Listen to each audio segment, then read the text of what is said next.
Bom, tem mais um pouco de São Paulo hoje no Gazeta Esportivo. O assunto agora é o mercado da bola e o Tricolor segue em busca de reforços, não é mesmo, Zé?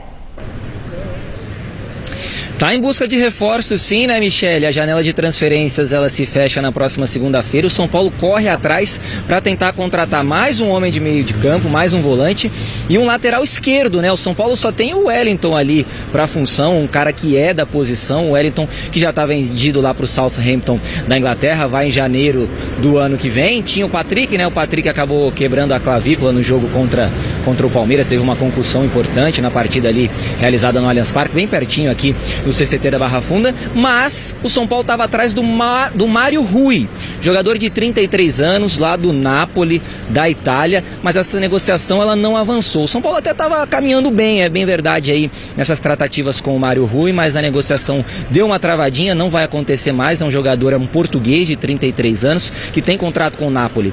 Até o meio do ano que vem, o Napoli fez jogo duro ali para liberar o atleta. O São Paulo tinha até conseguido acertar uma situação financeira junto ao Mário Rui, junto aos empresários do jogador, mas a negociação, repito, travou e ele não vem mais. São Paulo queria o Alexandre, né, que acabou indo lá para o Flamengo, aceitou uma proposta bem melhor do Flamengo. O São Paulo não conseguiu chegar nos mesmos números do Mengão e agora corre atrás. Repito, a janela se fecha na segunda-feira. O Zubeldia tem improvisado muito, né, tem usado o Michel Araújo ali na lateral esquerda, ele até vem respondendo bem. O Lisiero em determinado momento foi utilizado, ele que voltou, está trabalhando aqui, está sendo utilizado. É um cara que pode fazer ali tanto a volância, como a gente brinca, como a lateral esquerda, mas quando o Wellington não pode jogar, o Zubeldia tem colocado o Michel Araújo. A diretoria do São Paulo tem se reunido aqui diariamente para tentar uma solução, uma contratação já para essa temporada, um lateral esquerdo. Inclusive a galera se reuniu aqui ontem, Júlio Casares, Belmonte, todo mundo, Muricy. São Paulo não treinou ontem, como eu disse na minha primeira entrada, mas os diretores trabalhando para tentar uma contratação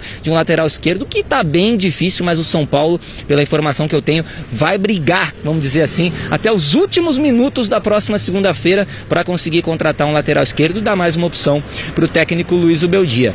Tá certo, Michele? Devolvo para você aí, querida. Beijão, sextou, hein, Michele? Beijo grande. Valeu, Zé. E é o seguinte, você sabe, né? Quando dá o sextou aqui no Gazeta Esportivo, o que a gente pensa quando é sexta-feira? Agora o José Paz está chamando a gente, direto do CCT da Barra Funda. Boa noite, Zé. O Tricolor tem jogo fora de casa no final de semana, precisa melhorar o retrospecto como visitante, né? O que você fala pra gente? Fala, Mi, beijo grande pra você, querida. Abraço pra todo mundo aí que tá acompanhando a edição dessa sexta-feira do Gazeta Esportiva. Pois é, tem jogo importante no final de semana, o São Paulo, né? Partida contra o Fluminense, jogo contra o Fluminense fora de casa lá no Maracanã às 18h30, próximo domingo, rodada importante do Brasileirão de 2024. E o São Paulo, que voltou a trabalhar hoje aqui no CCT da Barra Funda, folgou ontem pós-derrota aí pro Atlético Mineiro na última quarta-feira, 1-0 pela Copa do Brasil. Os atletas que foram lá ao velório do Esquier do ontem trabalharam normalmente aqui, Caleri, Rafinha, Michel Araújo, Wellington Rato, todos eles trabalharam aqui normalmente no CCT, visando exatamente essa partida diante do Fluminense. Jogo, repito, muito, muito importante. Para esse jogo, Nestor e Luciano, que estavam suspensos contra o Vitória na última rodada do Brasileirão, no final de semana passado, esses voltam, e a tendência é que o São Paulo, que o professor Luiz Zubeldia, escale um time com força máxima para essa partida diante do Flusão, até porque na próxima semana teremos data FIFA. O São Paulo vai ficar uma semana trabalhando aqui no CCT da Barra Funda, e aí depois a retomada da temporada normalmente para o Tricolor, né? Brasileirão, Copa do Brasil, Libertadores. Então, tendência é de que o São Paulo tenha um time aí repleto de titulares nessa partida. O São Paulo está brigando na parte de cima da tabela do Campeonato Brasileiro, o Fluminense lá embaixo, lutando para não cair para a segunda divisão. Então vai ser um confronto bem interessante entre tricolores. Você me perguntava e falava do desempenho do São Paulo como visitante, né, nessa temporada. Preparamos uma tela aí para mostrar para você que está acompanhando o Gazeta Esportiva nessa sexta. Sextou, hein, Michele? Então na tela aí para vocês acompanharem comigo, porque são 23 jogos como visitante do São Paulo nessa temporada, 9 9 vitórias, 7 empates, 7 derrotas, um aproveitamento aí que beira os 50%, é bem verdade, 33 gols marcados, 26 sofridos, mas precisa melhorar, né? No ano passado o São Paulo já teve um desempenho bem abaixo quando a gente fala de Campeonato Brasileiro, de visitante como no Campeonato Brasileiro. Esse ano tá ali penando para passar dos 50%, então vamos ver como que o Zubeldia vai preparar o time para esse jogo diante do Flusão fora de casa. Tá certo? Eu devolvo para vocês, fico aqui a postos porque tem mais São Paulo daqui a pouquinho aqui no Gazeta Esportiva. São Paulo tentando movimentar o mercado da bola, esse é assunto para daqui a pouco, tá bom, Michele? Vai daí. Obrigada, Zé. Bom, e vocês viram ali, vamos colocar de novo ali a telinha do São Paulo para dar uma olhadinha nesse retrospecto e como será que vai ser o São Paulo contra o Fluminense. Então, ó, como visitante, tá?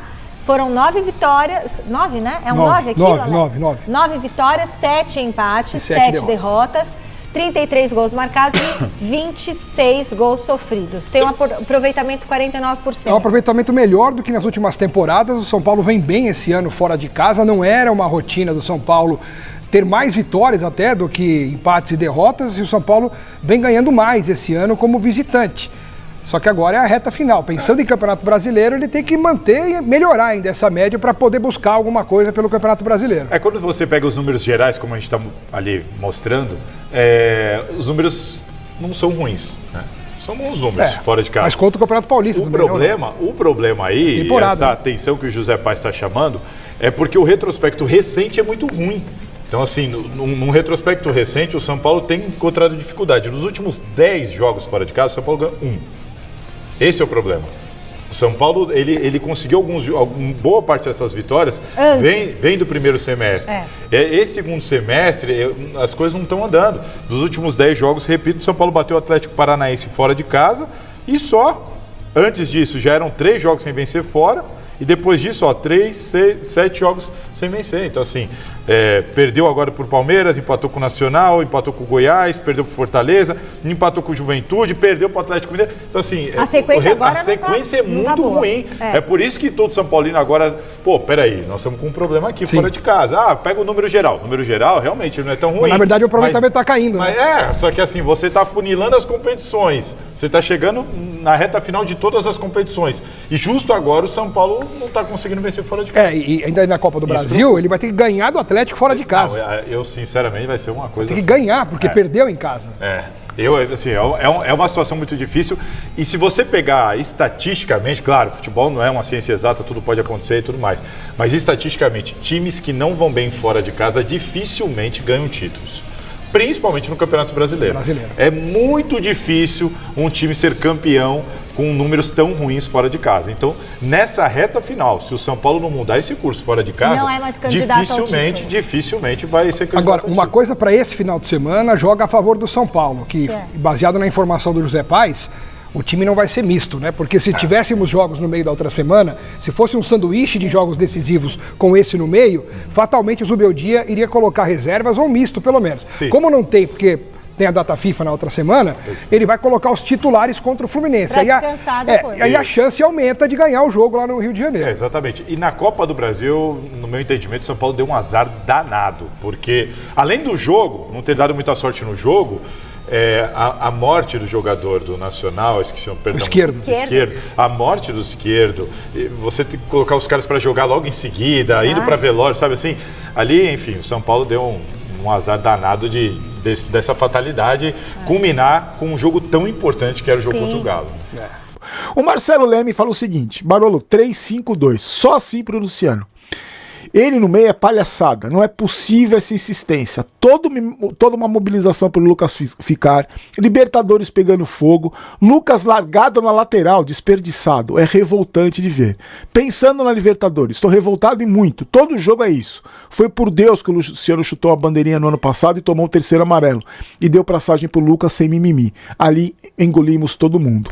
O Marcelo tá lembrando o seguinte, muita gente falou também no comentário que o São Paulo foi campeão da Copa do Brasil porque o Luciano não jogou nos jogos finais. Lembra? Primeiro jogo da semifinal lá na Neoquímica Arena, ele foi expulso e não jogou o segundo jogo, que o São Paulo venceu por 2-0. Para mim, a melhor atuação do São Paulo naquela Copa do Brasil, aquele 2-0 no Corinthians. E ele não voltou mais como titular. Ele entrou na partida contra o Flamengo, ele entrou no segundo tempo.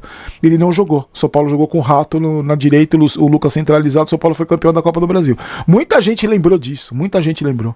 Você vê, vai ter mais comentário falando sobre isso. Ó, o Antônio Corrêa falou o seguinte: uma coisa é verdade. O São Paulo foi campeão da Copa do Brasil com o Luciano no banco. Zubeldia tem que ter a coragem do Dorival, colocar o cara no banco. Quando o Zubeldia chegou e colocou o Luciano na posição ideal, teve uns jogos bons. Logo depois o time caiu e só voltou a ganhar quando ele voltou para o meio campo. Nada me tira da cabeça que, de certa forma, o Luciano tentou montar uma panela para derrubar o Zubeldia e a diretoria de alguma forma interviu e pediu para colocar o Luciano para jogar no meio para não estragar o trabalho do técnico. Olha, velho, eu sinceramente não quero acreditar nisso. Não quero acreditar que tenha panela, não quero acreditar que o Luciano comande panela. Eu acho que não é isso. Agora, uma coisa que pode ter certeza que a diretoria interviu. Esses caras não estão nem aí pro São Paulo, velho. Esses caras não estão nem aí, estão a fim de se promover e curtir resort e aparecer. Estão nem aí, imagina, interviu nada. Esses caras não tem coragem, não tem peito pra intervir em nada. E eu não quero acreditar que o Luciano seja líder de panela, não quero acreditar nisso. Acho que tá jogando na posição errada por uma decisão do treinador. Se não eu acreditar que o Luciano é dono do São Paulo, eu vou torcer pra outro time, pelo amor de Deus. O Gia Carlos falou o seguinte: pra mim o maior culpado por essa derrota é o Zubeldia, e por inúmeros motivos. Por estar suspenso em vários jogos, por não orientar os auriciários a mexer no time e terminar o jogo com uma substituição, isso eu acho que ele fez, viu?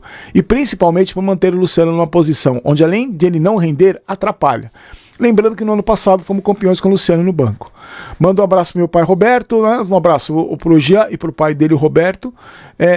Você vê, mais um que criticando o Zubeldia, a postura do Zubeldia e a postura do Luciano. Aliás, os dois foram os mais criticados. Dos comentários, com certeza, os mais criticados. Gabriel falou o seguinte: pra que poupou o time contra o Vitória? Foi pra isso aí que a gente viu? Até quando a insistência do Luciano na meia? Vamos esperar a gente perder pro Botafogo também? Essa daí é na conta do grande Zubeldia, que só no mundinho dele o Luciano é meio de campo. O cara é pura teimosia a ponto de não mudar esse esquema por puro ego. Parabéns, irônico. Luiz Henrique, parabéns aos bochechas vermelhas. Levamos o gol por culpa do Luciano e quase levamos outro por um passe ridículo do senhor Nestor, o craque de um jogo a cada 200. Me irritou demais esse time hoje. O Luiz Henrique também comenta uma característica, né, que a gente vem comentando há muito tempo aqui, do número absurdo de erros que o São Paulo comete. Essa bola do Nestor quase saiu o segundo gol, e o gol um erro do Luciano, como já tinha acontecido outras vezes. O Luiz Roman fala o seguinte, ó: entrei no meu grupo para criticar o Luciano e todo mundo concordou comigo, mas teve um fiscal lá que me mandou bater palma para ele, que o Luciano tem que ser aplaudido por tudo que já fez pelo clube. Expliquei pro fiscalzão que não tem um jogador de estimação e nem acho ele tão bom assim. E que nem ele, o fiscalzão, nem ninguém vão me dizer quem ou não eu posso criticar. Aí o cara encerra assim: critico e elogio quem eu bem entender, na hora que eu bem entender e do jeito que eu bem entender. Por isso que eu sou torcedor de futebol. O Luiz está falando o seguinte, porque eu também vi uma polêmica não, algumas pessoas nas redes sociais falando, o Luciano, até no canal teve um comentário assim, o Luciano faz gol, vai todo mundo elogiar. Exatamente, assim que funciona. É que algumas pessoas não entendem, algumas pessoas acham que a gente tem que ficar aqui batendo palma igual idiota para todo tipo de jogador, independente das coisas que ele faça. O jogador joga no São Paulo, ele vai ser cobrado, eu concordo com o Luiz, vai ser cobrado. Se ele fizer 3 gols contra o Atlético, vai ser aplaudido, é assim que funciona. Então o jogador joga mal, tá numa posição que ele não rende, entregou o gol, ele deu o gol no lance que origina o gol, uma falha dele, e você quer que venha aqui elogiar o cara? Então, sabe, eu sempre tive bronca de fiscal de torcedor. Você pode falar que eu sou tudo, menos fiscal de torcedor. Porque eu chegar aqui e falar, o torcedor tem que torcer pra esse, tem que criticar aquele, tem que elogiar aquele. O torcedor torce do jeito que ele quiser, velho. E o Luciano é enaltecido, assim como o Caleri, assim como o Nestor, assim como o do Rafael, assim, tem grandes atuações pelo São Paulo. A gente torce pro São Paulo Futebol Clube. Aqui não tem baba-ovo de jogador, não tem indústria-bola de jogador. Aqui não tem jogador de estimação, treinador de... Eu tô falando aqui nós. Eu tenho certeza que se você tá aqui, a tendência que você torça pra instituição e não fique babando pra jogador é muito grande. Porque você sabe como a gente funciona aqui. Você sabe que o jogador é em segundo plano, qualquer um é em segundo plano. Primeiro vem a instituição. Então a gente, aqui nesse canal, desde o começo é assim. E os amigos que me acompanham também. Então, sabe, eu fico inconformado. Então tem... alguém vai querer me ensinar a torcer. Então, ó, não, Barolão, você só critica esse, nos vídeos que vem você elogia aquele, esse você não pode criticar porque ele já fez muito pelo São Paulo. Eu critico o que eu quiser, velho. Eu não sou torcedor conduzido. Não é a torcida que conduz? Então, tem uma diferença enorme. Torcida que conduz e torcida que é conduzida. Não vem conduzir. Elogio o Lucas e critico o Nestor. Elogio o Nestor e critica o Rafael. Eu critico quem eu acho que eu tenho que criticar. E o torcedor tem todo o direito nas redes sociais, no grupo de amigos, onde ele quiser. Eu não tenho direito. O São Paulo perdeu ontem. O São Paulo estava abalado, eu acho que estava abalado. E perdeu ontem por um erro individual, erro de posicionamento, o treinador não substituiu. Então tem que ficar aqui batendo palma que nem um idiota. Não, velho, a gente vai criticar. Agora, acreditamos na virada? Não sei você, eu acredito na virada. Acho que dá pra virar. Não é nenhuma missão impossível. Dá pra vencer o Atlético lá e levar pros pênaltis. Dá. Agora, então a gente não pode criticar, porque o Luciano fez gol e não pode criticar ele mais? Que isso, gente? Pelo amor de Deus. Não pode cobrar o jogador? Tem que ficar batendo palma. Até o São Paulo ser eliminado de tudo, então a gente vai ter que continuar batendo palma porque ele fez gol no Campeonato Paulista, ele foi decisivo não sei em qual jogo. Ele vai ser aplaudido na medida que ele fizer por merecer ser aplaudido. Os jogadores vão ser elogiados à medida que eles fizerem por merecer serem elogiados. E se eles merecerem críticas, vão ser criticados, vão ser cobrados. Eu não tô falando só por mim, não. Eu tô falando pela grande maioria da torcida do São Paulo, que não é conduzido, que não é idiota, que não tem que vir alguém de fora pra dizer como que eu tenho que torcer. Desculpa, eu entendo a posição do Luiz. Muitos amigos falam de grupos de WhatsApp, né? Que agora é rede social, né? Eu critiquei e fui massacrado, critiquei e fui não sei o quê. Bem-vindo ao meu mundo, em primeiro lugar. Mas a grande maioria da torcida do São Paulo tem essa visão crítica, tem esse ponto de questionamento, tem esse ponto de cobrança, porque a grande maioria da torcida do São Paulo não é burra. A grande maioria da torcida do São Paulo não é massa de manobra, não é um bando de bobo alegre que é conduzido por quem quer que seja. Não é. Que não cai em historinha, que não cai em papo furado, que não cai em blá blá blá. A torcida do São Paulo sabe como funciona. Sabe quem tem que cobrar, sabe quem tem que elogiar, e na hora que tem que cobrar, elogiar. É por isso que é um clube gigante, porque tem torcedores que cobram. Então, se fosse pra ficar todo mundo batendo palma aqui, o São Paulo já teria acabado, velho. Se fosse pra todo mundo ficar batendo palma que nem bobo alegre aqui, eu falo pra vocês, o São Paulo teria acabado. Uns 10 anos atrás não existia mais São Paulo. Então... aqui nesse canal você pode elogiar e criticar quem você quiser. Você tem o direito de torcer da maneira que você quiser. Não é porque você pensa diferente de mim que você não tem o direito. Você tem o direito até inclusive de ilustrar bola de jogador. Só que aí eu só te peço para não encher o meu saco que eu não lustro. É só isso que eu peço. Você pode ser bochecha vermelha, você pode tomar tapa na cara e achar lindo, você pode ser eliminado e achar maravilhoso, você pode, você tem todo o direito. Só que não venha me criticar porque eu penso diferente, porque eu cobro o jogador, porque eu critico o jogador. Essa é a única ressalva que eu faço. Porque eu não falo pra ninguém torcer do jeito que eu tenho que torcer, do jeito que eu torço. Eu tenho uma maneira de torcer. Só não venha encher o meu saco porque eu tenho a minha postura de torcer, que eu não encho o seu saco de você ter a sua postura. Só que eu não babo ovo de jogador, não babo ovo de treinador, de dirigente, não chamo de meu presida. Eu não sou assim, eu tenho uma postura que eu não sou assim. Eu tenho 54 anos, seria ridículo também ficar babando ovo de presidente, de treinador, de marmanjo, né? Eu não tenho essa postura. Mas... você fiscal de torcedor, pô, enche o saco, meu, pelo amor de Deus. É torcida que conduz, não é que torcida que é conduzida. Torcedor São Paulino, trazendo mais um vídeo aqui. Hoje aí, a imprensa esportiva trazendo aqui, pessoal, em primeira mão sobre o São Paulo, que quer aproveitar a janela de transferência que se encontra aberta aí para fazer novas contratações. Todos, pessoal, sabem, né, que o Caleri é o principal jogador, né, que vem fazendo com que o time tenha um elevado nível de qualidade do Lucas Moura, né?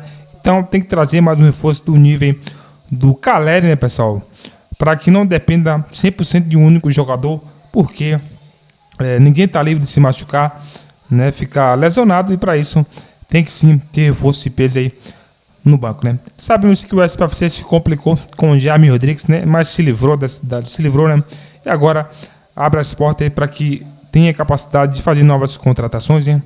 E um clube que ultimamente tem casa cheia, né? A torcida está se sentindo muito bem orgulhosa, né? E ao estádio para assistir o jogo, né? Depois que o Zubeldia comandou, né? Chegou no São Paulo e dá na mais justa de que presentear essa torcida aí com jogadores de peso e reforço aí internacional, né? Pessoal, informação que foi divulgada agora aí sobre contratação. Mas antes disso eu vou trazer para vocês aqui, pessoal. Deixa aqui. Se vocês têm algum jogador em mente aí que gostaria que viesse para o São Paulo, deixa aqui nos comentários para que assim a diretoria possa, quem sabe, ver seu comentário e levar isso em consideração, né? Então, pessoal, o São Paulo tem jogo aí diante do Fluminense, né? Vai ser um jogaço, hein? Um jogaço aí porque o Fluminense vem na zona de rebaixamento e o São Paulo vem fazendo uma boa temporada, né? Vamos esperar que seja mais uma vitória do São Paulo, né? Sem dúvida alguma, o time vai estar focado 100% agora, né? Porque sabemos do acontecimento anterior, contra o Atlético Mineiro, o time estava sentido, né? Pelaquela situação, né? E agora vai estar focado 100% aí, né? E tem tudo para que o São Paulo consiga vencer o Fluminense. Então, pessoal, a informação é divulgada aí agora de que o São Paulo, né, pessoal, tricolor aí, atacante Ivan, né? Cavaleiro é oferecido ao São Paulo, né? Então aí o São Paulo teve a informação de que o atacante aí foi oferecido aí ao clube, né? Jogador aí tem 30 anos, né, pessoal? Uma idade boa, né? Não é tão velho, também não é novo, né? Faz um contrato de no máximo 2 anos, né? Foi oferecido aí ao São Paulo, né? E segundo informações aqui, o próprio jogador está muito empolgado, hein, para defender as cores, né, do tricolor, né? Vocês conhecem esse jogador, pessoal? Você acha interessante, acha uma boa, apoia essa contratação aí do Ivan Cavaleiro, hein? Deixa aqui sua participação, né, para que assim a diretoria veja o seu comentário. Pessoal, vou ficando por aqui. Se é novo aqui, obrigado, sejam todos bem-vindos. Aproveite para se inscrever no canal e deixar o seu like no vídeo.